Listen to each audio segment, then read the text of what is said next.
আজ মহান মে দিবস উপলক্ষে রাজধানীতে বর্ণাঢ্য র্যালির আয়োজন করেছে বাংলাদেশের জাতীয় গার্মেন্টস শ্রমিক কর্মচারী লীগ। এতে শ্রমিকদের খাদ্য এবং নিরাপত্তার দাবি জানানো হয়। সকালে আগারগাঁও পুরনো বাণিজ্য মেলা মাঠ থেকে র্যালিটি শুরু হয়ে সংসদ ভবন এলাকায় গিয়ে শেষ হয়।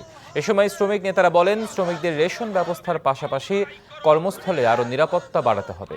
এছাড়া মাতৃত্বকালীন 6 মাসের ছুটি বাস্তবায়নেরও দাবি করেন তারা। আর পেনশন ভাতা সহ শ্রমিকদের নিরাপত্তা আইন সংশোধন করার দাবি উঠেছে। গার্মেন্টস শ্রমিকদের কর্মক্ষেত্রে যেমন নিরাপত্তা নিশ্চিত করতে হবে, পাশাপাশি তাদের খাদ্য নিরাপত্তার জন্য রেশনিং ব্যবস্থা চালু করতে হবে। নারী শ্রমিকদের 6 মাসের ছুটি সবেতনে প্রদান করতে হবে। আমাদের এই মূল দুইটা দাবি আমরা ইনশাআল্লাহ বাস্তবায়ন করতে চাই। আমরা দাবি জানাচ্ছি মাতৃত্বকালীন ছুটি 6 মাস এটা কার্যকর করতে হবে নারী শ্রমিকদের জন্য, এবং সাথে তাদেরকে স্বাস্থ্যসেবা নিশ্চিত করতে হবে।